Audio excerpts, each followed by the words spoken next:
আওয়ামী লীগের নির্বাচনে অংশগ্রহণের বিষয়টি নির্বাচন কমিশনের সিদ্ধান্তের উপর নির্ভর করছে বলে মন্তব্য করেছেন প্রধান উপদেষ্টা ডক্টর মোহাম্মদ ইউনূস।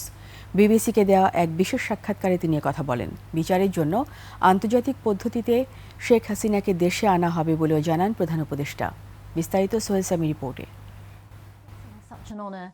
সম্প্রতি যুক্তরাজ্য সফরকালে বিবিসিকে সাক্ষাৎকার দেন বাংলাদেশের অন্তর্বর্তীকালীন সরকারের প্রধান উপদেষ্টা অধ্যাপক ডক্টর মোহাম্মদ ইউনূস। শনিবার বিবিসি বাংলা সাক্ষাৎকারটির গুরুত্বপূর্ণ অংশ প্রকাশ করে।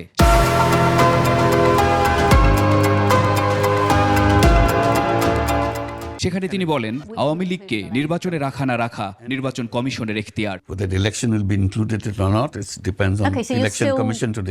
মানুষ যদি ভোট দিতে পারে তাহলে শেখ হাসিনা নির্বাচনে না এলেও অন্তর্ভুক্তিমূলক নির্বাচন হবে বলেও জানান প্রধান উপদেষ্টা। জনগণ আওয়ামী লীগকে চায় কিনা আগে তা দেখা উচিত, এমন মন্তব্যও করেন তিনি।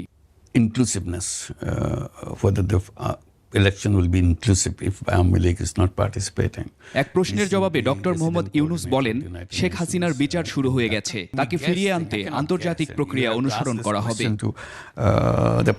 সে সময় রোহিঙ্গা ইস্যু সহ আরো বিভিন্ন বিষয়ে কথা বলেন প্রধান উপদেষ্টা। Rohingyas cannot disappear just. Sohel Sami, 21 television, Dhaka. Election will be inclusive.